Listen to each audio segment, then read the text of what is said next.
Samsung a tendance à faire des smartphones bizarres, mais qui s'avèrent être de très bonnes innovations au final. Comme par exemple le Samsung Galaxy S6 qui avait les bords de l'écran incurvés et qui par la suite est devenu une mode sur les écrans des smartphones haut de gamme. Pareil pour le Galaxy Z Fold où Samsung était les premiers à commercialiser un smartphone avec un écran pliable en deux, ce qui démocratisera le format et rendra ça normal auprès du grand public. Sauf qu'aujourd'hui, je vais vous parler de ces smartphones que Samsung a créés au même titre que les deux smartphones dont je vous ai parlé précédemment, mais qui n'ont malheureusement pas marché ou carrément flop. Aujourd'hui, je vous présente les pires smartphones que Samsung a jamais créés. On commence avec le Samsung A80.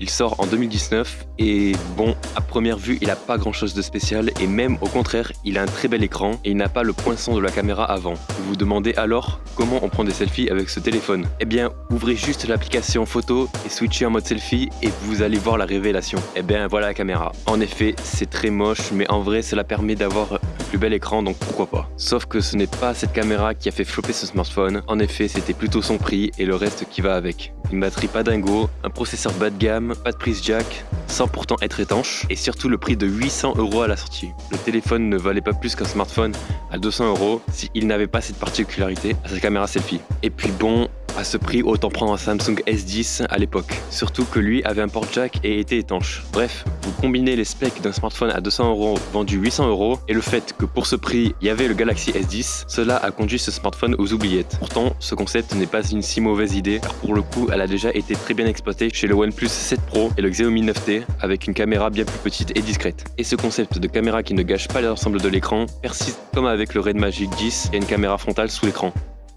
Passons au prochain modèle de chez Samsung avec le Samsung Note Edge. Sorti en même temps que le Note 4 en 2014, c'est le premier smartphone qui aura le nom Edge dans le nom du modèle. En effet, car le côté droit de l'écran est incurvé, mais seulement ce côté et pas celui de gauche. Bon, premièrement, les écrans incurvés ne sont pas très utiles de base, même si ça peut donner un charme au smartphone, le rendant plus agréable à utiliser. Mais il faut savoir qu'en sortant le smartphone, Samsung n'avait pas conçu assez de fonctions logicielles pour que le bord incurvé ne soit pas sous-exploité. Mais le plus gros point noir encore dans cette histoire, c'est le prix de sortie. Il était de 800 €, mais pour que vous vous rendiez compte de la somme que c'était en 2014 pour un smartphone, il y avait le Galaxy S4 qui était le plus haut de gamme de chez Samsung cette année. Eh bien, il était vendu 600 € à sa sortie, c'est-à-dire 200 € de différence pour un smartphone qui quand même était moins pratique que le S4 et n'avait pas une grande utilité et rien de vraiment meilleur que le S4. À part, oui, un écran incurvé qui a dû coûter une fortune à développer et qui explique donc le prix du Note Edge à sa sortie. Mais ce smartphone était plutôt les prémices de l'écran au bord incurvé qui finira par être adopté depuis le Galaxy S6 Edge jusqu'au S23 Ultra et qui deviendra à la mode sur les smartphones haut de gamme Android quand même.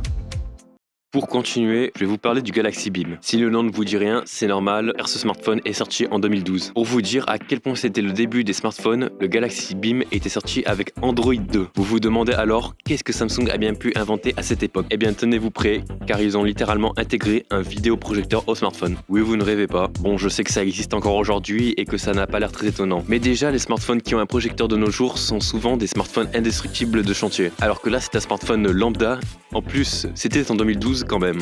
Pour une fois, Samsung ont bien fait les choses car le smartphone a quand même une autonomie de 3 heures lorsqu'on utilise le vidéoprojecteur, ce qui est vraiment correct pour un smartphone aussi petit. Cette fois, ce n'est pas le prix qui aura fait flopper le smartphone, en effet, il était entre guillemets juste de 500 €, qui à l'époque était quand même au-dessus de la moyenne, mais si on compte la miniaturisation de la technologie, je trouve que c'était quand même correct. Bref, ce qui aura fait flopper ce téléphone, c'est plutôt le concept, je pense que vous vous en doutiez. En effet, il n'y a pas assez de demandes pour un petit smartphone à 500 € qui est en fait un projecteur. Surtout qu'aujourd'hui, les smartphones projecteurs peuvent avoir une réelle utilité pour par exemple la portabilité déjà, mais sur un smartphone, on peut jouer à des émulateurs, on peut regarder des films, vidéos YouTube, et du coup, avec un projecteur, cela pourrait rendre l'expérience d'autant plus meilleur. Mais imaginez un smartphone de 2012 avec Android 2.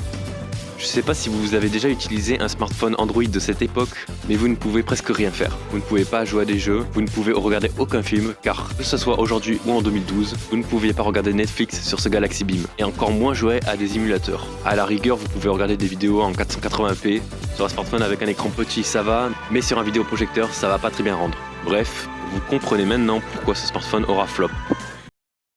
Passons au Galaxy Round. Comme son nom l'indique, il est rond, mais pas vraiment en fait. Une image vaut mieux que 1000 mots, le voilà. Comme vous pouvez le voir, il a un écran incurvé et pas comme on a l'habitude de le voir. Eh bien c'est normal, car c'est le premier smartphone à écran incurvé sorti avant le Galaxy Note Edge. Bon, ce smartphone, contrairement aux autres, n'était pas vraiment destiné à être un succès commercial pour que Samsung puisse montrer aux autres à quel point ils sont en avance sur la technologie des écrans de smartphone. Ainsi, le Galaxy Round n'était qu'une question de vitrine technologique.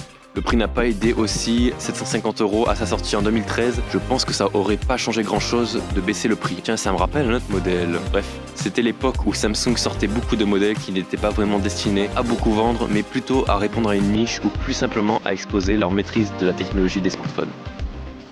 Terminons la vidéo avec le Galaxy Camera qui sortira en 2013. Et comme son nom l'indique, c'est un smartphone Samsung avec une vraie caméra, ou plutôt devrais-je dire, une caméra avec Android. Oui, car vous ne le saviez peut-être pas, mais à la base, avant d'être racheté par Google, Android devait être un OS pour caméra numérique. Bref, ce smartphone embarque un objectif de 16 mégapixels et un zoom x21. Bon, la qualité des photos et vidéos est pas dingo, mais pour l'époque ça peut passer. Surtout que ce smartphone coûtait 450 € à sa sortie, ce qui est un prix correct pour l'époque. Mais la raison pour laquelle ce smartphone a flop est qu'on ne peut pas l'utiliser comme un smartphone, tout simplement. Est-ce que vous voyez téléphoner ou écrire un message avec? Et même avec l'objectif rétracté, l'ergonomie n'est pas vraiment bonne pour être utilisée comme un smartphone. En effet, vous pouviez installer des applications comme sur un appareil Android normal, car il était certifié par Google. Sauf que c'est inutilisable. Le smartphone ne peut être utilisé que comme un appareil photo. Voilà, c'est la fin de cette vidéo. J'applaudis quand même le courage de Samsung qui a su sortir de sa zone de confort. Que ça fonctionne ou que cela ne fonctionne pas, ils persévèrent quand même. Et c'est ça que j'adore dans cette marque. Même s'ils se sont un peu ramollis ces dernières années, mais ça j'en parle dans une autre vidéo. Sur ce, prenez soin de vous, ciao!